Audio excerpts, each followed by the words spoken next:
Le Fils de Dieu s'est fait homme et il reste dans cette humanité. Alors c'est un peu le thème de la période que nous traversons. Les 40 jours que Jésus a passés avec ses disciples avant de remonter au ciel, comme on dit, c'est une pédagogie pour que les disciples s'habituent à reconnaître la présence du ressuscité au cœur de leur vie. Et comme je le disais ce matin dans l'homélie, l'ascension, c'est pas Jésus qui monte et dont on voit finalement les pieds disparaître dans un nuage. Jésus ressuscité est toujours au milieu de nous. Ne faites pas mentir le Seigneur, je suis avec vous tous les jours jusqu'à la fin des temps. Donc il est là.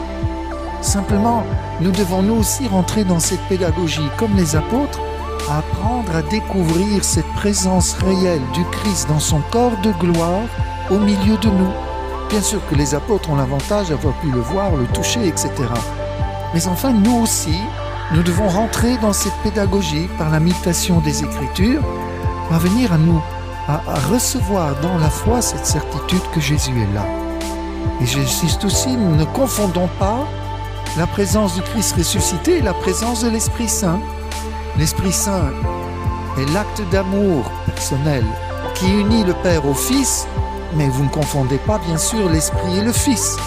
De même, l'Esprit Saint, l'acte d'amour qui nous unit à Jésus, mais nous ne confondons pas l'Esprit et Jésus. C'est l'Esprit qui me fait découvrir la présence de Jésus ressuscité au milieu de nous. Au milieu de nous en tant que peuple et au milieu de nous dans notre vie à chacun. Donc gardons bien la foi en Jésus ressuscité jusque dans son corps, puisqu'il n'a pas quitté son corps. Son corps est passé d'un état de simple nature, mortel puisque c'est notre humanité qu'il a assumé, à un corps de gloire, immortel, spiritualisé. C'est le même Jésus avec un corps transformé par la résurrection, par la participation à la gloire. Ce qu'il avait anticipé au Tabor est maintenant la condition permanente de Jésus ressuscité. Mais Jésus ressuscité est ici avec nous. Sauf que nous ne le voyons pas plus que les disciples ne le voyaient. Et tout à coup, l'évangile de ce matin, il était là au milieu d'eux. Croyez-vous que Jésus est arrivé? Zoro eta. Non, il était là, mais il s'est rendu visible. Il parlait de lui, il s'est rendu visible. Et nous, Église de tous les temps, nous devons nous souvenir que chaque fois que 2 et 3 sont réunis en son nom, il est là, dans son corps de gloire. Certes, nous ne le voyons pas, mais Thomas, c'est Jésus l'a dit à Thomas. Tu crois, Thomas, parce que tu as vu. Heureux ceux qui croient sans avoir vu. Heureux ceux qui croient que je suis réellement présent dans mon corps de gloire sans m'avoir vu. C'est ça notre conversion post-pascale, c'est la conversion à la présence du Christ ressuscité. À ne pas confondre avec une simple présence spirituelle. Non, c'est une présence réelle, incarnée. Et là, de là découle toute la logique sacramentelle. Où Jésus, dans les sacrements, c'est lui qui agit, c'est lui qui baptise, c'est lui qui confirme, c'est lui qui pardonne. Quand on dit, le prêtre dit « je te pardonne », c'est Jésus ressuscité. Et c'est lui qui consacre le pain. Ceci est mon corps. Il n'a pas dit « ceci est mon esprit », il a dit « ceci est mon corps ». Prenez et mangez.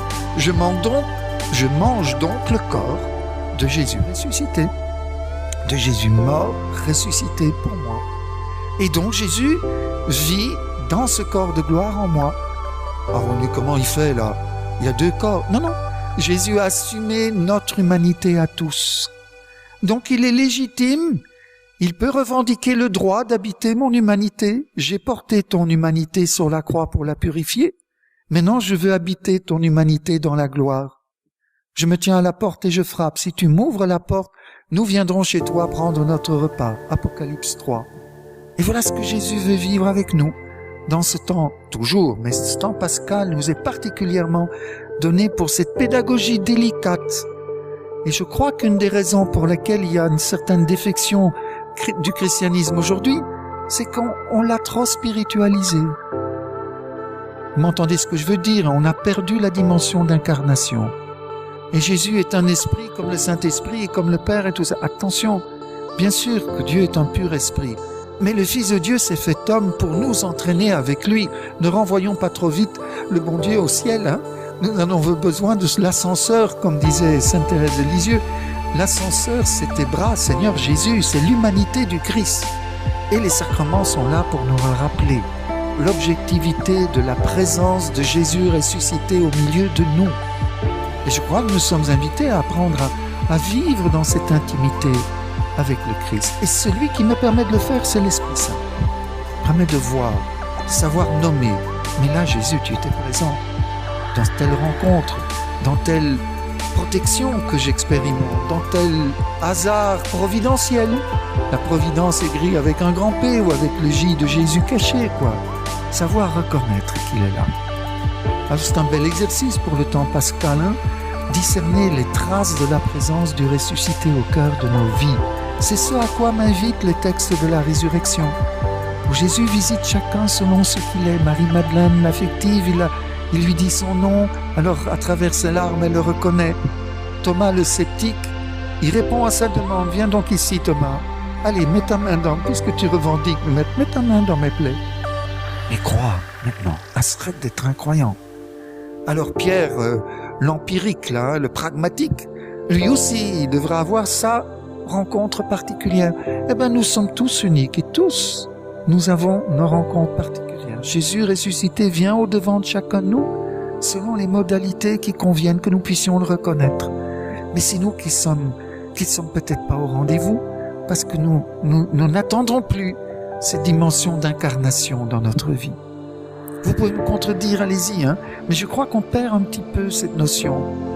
Qu'on parle de plus en plus, oui, Dieu, un esprit, voire une énergie, comme j'entends dire parfois, quand on demande le baptême, qui est Dieu pour vous, une énergie, stop.